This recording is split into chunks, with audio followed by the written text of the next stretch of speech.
What's going on, guys? Joe here with Total Justice Gaming's Battle Spirit Show, the weekly spirit.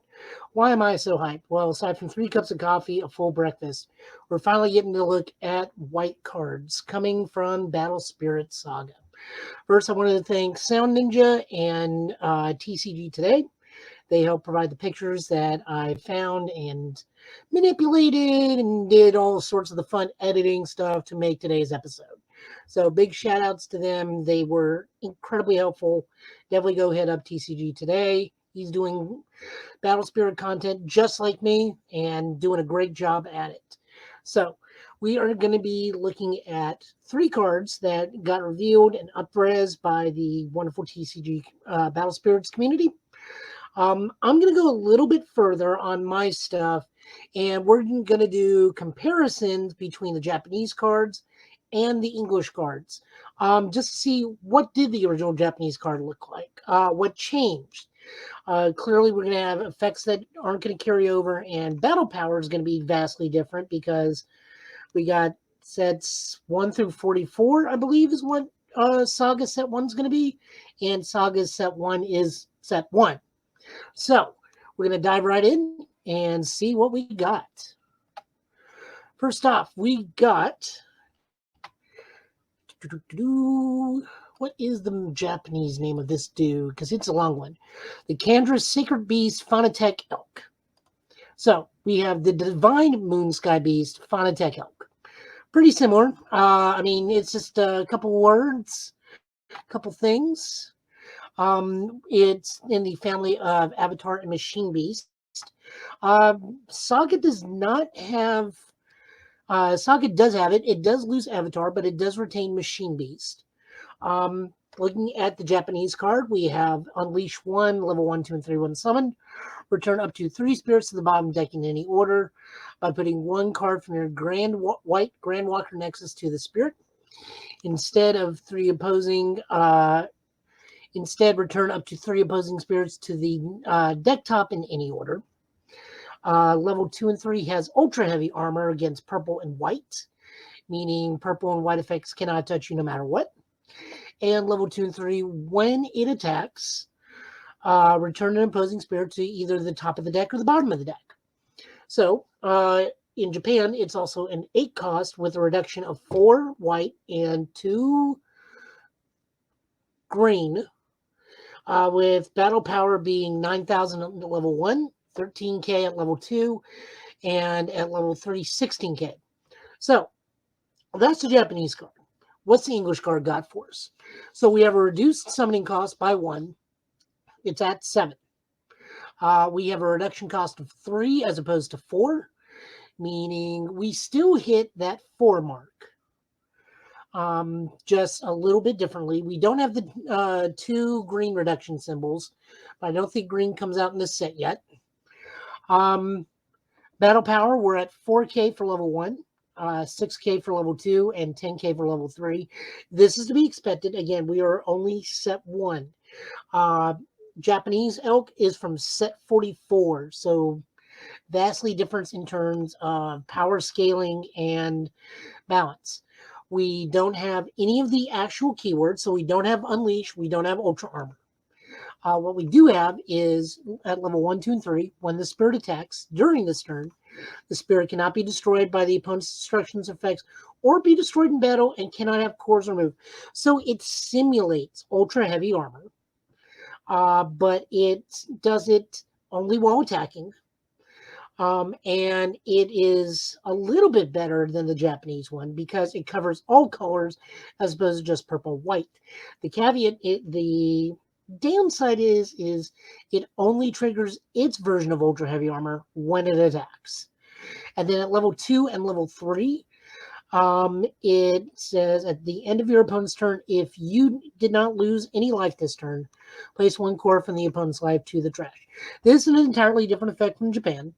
My guess is when we can build this deck, if this is indeed our X-Rare, our boss monster, we're going to be stalling out the opponent, swinging as very little as possible, or swinging and having effects re-ready. That way we can block and take out the opponent's life not only on our attacking turn, but on the opponent's attacking turn via this skill. So we got to protect our elk as much as possible and keep draining the opponent's life. Moving right along, we have the Japanese card, the Tower Castle Soaring in the Heaven. And we have, this is a Nexus, and its ability is at level 1 and level 2. During the opposing attack step, when your spirit with no printed effects blocks, put a core from the void onto the spirit. And at level 2, during the opposing attack step, when an opposing spirit attacks, refresh every spirit with no printed effects you control. So that's the Japanese card. So what is it's a 3 casting cost with 2 reduction whites. So let's look at the American or the English version. We have a 4 casting cost, so slightly more expensive. Still maintains the same reduction cost of 2 white. This is known in English as Heaven Piercing Castle.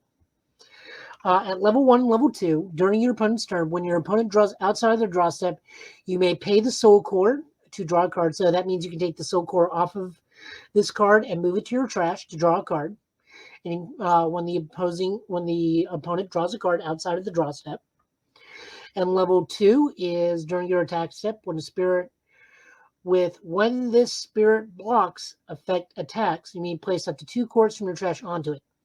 So these are very, very different. The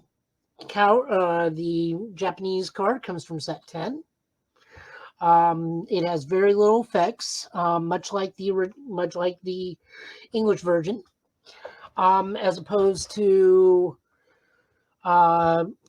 pulling a soul core for its level 1 and 2. Instead, pulling cores from the void at level 1 and 2.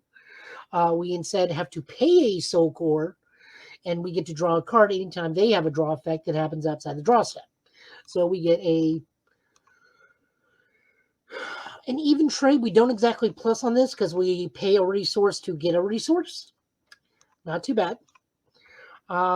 We also get its level 2 effect.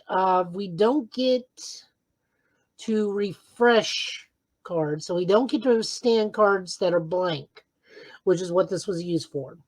Instead, we get to look for cards that say, when the spirit blocks here with effect attacks. So when the spirit block effect attacks, you can bump up its battle power by 2 cores from your trash. So we have minor core acceleration. I don't know. I really don't know. You break even on the first ability for draw. Draw is very important in the game. I will never put out that. Ditching the soul core, also pretty good. You can actually recycle it during your attack step. Well, you actually really don't need to recycle it during your attack step. Because the second ability will kick in and just take 2 cards you paid for another spirit and put it onto that spirit if it has when this spirit block effect triggers. Or it swings, excuse me. So, I like it. It's okay. Honestly, I think the Japanese card's a little bit better. They're roughly about the same in terms of power scaling because this is a set 10 card. So, power effects and power scale effects and power levels were not astronomical where they are right now. It costs 1 less in Japan. We have the soul core effect, but from here I guess it's okay because during the opponent turn in Japan, we get to bump up a defender by 1 level potentially. And in here, we get to bump up an attacker that we could potentially ready and get more power for the opposing turn when the opponent's turn comes around and goes a little, lets us be able to block a little bit easier because it has 2 more cores in the trash it didn't have before. It's kind of a toss-up on this one. I really don't know how to feel about it. Moving on over, we have Dream Bomb. Also called Dream Bomb in Japan. In Japan, it has a 5 casting cost with a reduction of 2 white. Same in English, has a 5 casting cost with 2 reduction white. In Japan, it says, burst after your life is degrees, refresh 3 spirits you control. Also, if your life is 2 below, remove 1 core from your trash to your move 1 core from your trash to your life. Then you can pay the cost to activate the card's flash timing effect, which flash timing effect in Japanese is return 1 opposing ultimate to their hand. Dream Bomb is a rare from Japan, rare from set 27. In the English one, however, we have burst. When you lose life, select one of your opponent's nexuses and return to the hand. Then we can pay the card's casting cost to activate its flash timing, which flash timing is select one of the opponent's spirits and return it to their hand. So, this one is actually marginally similar to the Japanese counterpart. As opposed to popping an ultimate back during flash timing, we can just pop a spirit because we don't have ultimates yet in the game. The thing that's vastly different is Japan has the better effect in this one. We get to Japan, we get to refresh 3 spirits. We have minor life recovery, and in English, we get to pop a Nexus back to the hand, and that's it. Now, Nexus control is always like paramount in this game. I cannot tell you how many times in connected battlers I have lost because the opponent just rushes down, not on spirits, but on Nexuses and just obliterates me. I cannot stand red Nexuses sometimes, especially the ones that can Tensei. Thankfully, we don't have to deal with that right now. But I do think the Japanese version is better this time. It just does more than the English version. I'm sure the English version we will probably use more for the flash timing effect than the burst ability, unless we have some super oppressive Nexuses. In which case, I could see Dream Bomb being almost a staple card. Because, we do get to control the opponent's Nexuses. It's just not the untap 3. If you're 2 or below, regain a life. It's, hey, when you lose a core, pop a Nexus. Now, that can interrupt the opponent's plan, and that can be good because we are a white deck. We like to control the board and keep them wasting their cores repeatedly again and again and again. We like to keep them tapped out. We like to keep them from not blocking. So having a Nexus effect that potentially could give a battle power bonus and just pop back to the hand after they swing with their first card means we can block easier. So it's a good card. I just like the Japanese effect better. All right, guys, that'll do it on this episode. Thank you so much for watching.